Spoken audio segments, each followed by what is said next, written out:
All set na ang pambato ng Pilipinas na si Atisa Manalo para sa prestigyosong 74th Miss Universe. Ang mga ilang kaganapan sa send-off event para sa beauty queen na tubong Quezon Province sa report ni Showbiz Angel.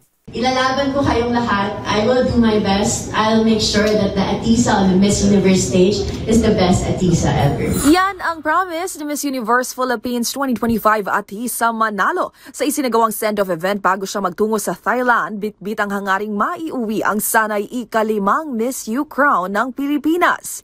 Sa ngayon, #final touches na lang daw at nasa packing stage na ang beauty queen na tubong Quezon Province sa kanyang mga dadalhin sa kompetisyon.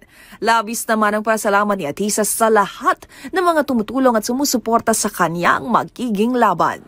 I'm just the symbol. Ako lang yung representation nyo. Pero everything I do is to represent the talent of the Filipino people, to represent the dreams and the hopes of the Filipino people. Maraming salamat to my entire team, Miss Universe Philippines org, who's super helpful to me even if sometimes pasaway ako.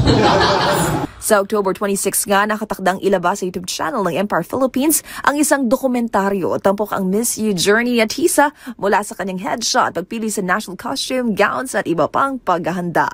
And speaking of national costume, kinumpirma rin ni Atisa na ang gagawa ng kanyang nat cos ay ang Filipino designer na si Mac Tumang na siya rin nasa likod ng iconic lava gown ni Miss Universe 2018 Catriona Gray. Kamakailan nga lang kabilang si Atisa Manalo sa mga kinilala bilang Women of Style and Substance ng People Asia. Nakatakdang ganapin ang 74th Miss Universe pageant sa November 21 sa Thailand.